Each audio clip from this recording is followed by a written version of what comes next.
चीन की Wuhan lab साल 2004 में फ्रेंच सरकार की मदद से चीन ने लगभग $44 मिलियन की लागत से लैब तैयार किया, जिसे नाम मिला वुहान इंस्टीट्यूट ऑफ वायरोलॉजी। ये मध्य चीन के वुहान शहर के पास पहाड़ियों के बीच बना है।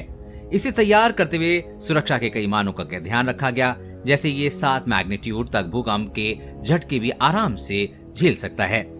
लैब के भीतर कोई भी बाहरी आदमी नहीं जा सकता। यहाँ 24 घंटे सैनिक तैयार रहते हैं।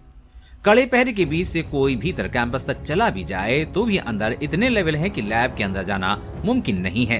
दरअसल लैब अपने यहाँ उन पैथोजन को रखती है जिनका इलाज नहीं मिल सका है, ताकि मेडिसिन तैयार हो सके। लेकिन वुहान लैब में कथित तौर पर जानलेवा पैथोजन का प्रयोग चलता रहता है। Centre for disease control and prevention ने इसे 4 कैटेगरी में बांट दिया है, जो कि इस पर निर्भर करता है कि लैब में सेफ्टी स्टैंडर्ड क्या है, वहाँ क्या रखा जा सकता है। लेवल 1, लैब में ऐसे पैथोजन होते हैं जिनमें बहुत कम खतरा होता है। हालांकि यहाँ भी काम करने वालों को फेस शील्ड पहननी होती है और निकलते हुए हाथ धोना, कपड़े बदलना जैसी सावधानियां जरूरी हैं। यहाँ लैब के भीतर किट उतारकर खाना पीना मना होता है। ये होता है सेफ्टी प्रोटोकॉल। दूसरे स्तर की लैब को BSL-2 लैब कहते हैं, जहाँ थोड़ी ज्यादा सावधानी और ज्यादा खतरनाक पैथोजन होते हैं। हालांकि ये सभी वो होते हैं जिनका इलाज हो सकता है। यहाँ बायोलॉजिकल सेफ्टी कैबिनेट के भीतर एक्सपेरिमेंट होता है। तीसरी श्रेणी यानी कि लेवल 3 में बेहद खतरनाक पैथोजन या अज्ञात पैथोजन पर भी काम चलता रहता है। यहाँ फेस शील्ड से लेकर बॉडी और शू कवर भी पहनना जरूरी है। कई बार सांस लेने में दिक्कत होने पर रेस्पिरेटर भी लगाना होता है। इनमें से ज्यादातर वो होते हैं जिनमें होने वाली बीमारियां जानलेवा हो या फिर जिनके बारे में कोई जानकारी ना हो। ऐसे लैब के निर्माण के लिए समय ध्यान रखा जाता है कि ये आबादी से काफी दूर हो। भारत में national institute of virology Pune इसी श्रेणी की लैब है। बीच में हैदराबाद में भी लेवल 4 लैब बनाने की बात चल रही थी, लेकिन फिर काम रुक गया। इसी साल गुजरात बायोटेक्नोलॉजी रिसर्च सेंटर ने एक और लेवल 4 लैब बनाने की बात कही है। कैसे काम करते हैं वैज्ञानिक?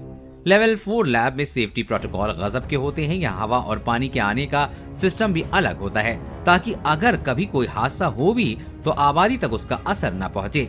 काम करने वाले वैज्ञानिक पूरे समय डेल्टा सूट पहने हुए होते हैं। ये PPE सूट से भी ज्यादा मजबूत है, जिसे इस तरह से डिजाइन किया गया है कि बेहद संक्रामक पैथोजन भी शरीर तक न पहुंचे। डेल्टा सूट एक बार पहनने के बाद दोबारा तभी उतारा जा सकता है जब आप लैब और कैंपस से बाहर जा रहे हों।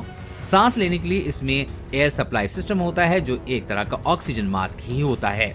डेल्टा सूट पहनने के बाद शरीर जल्दी डिहाइड्रेट होता है। शुरुआत में चक्कर आने जैसी समस्या भी वैज्ञानिक झेलते हैं।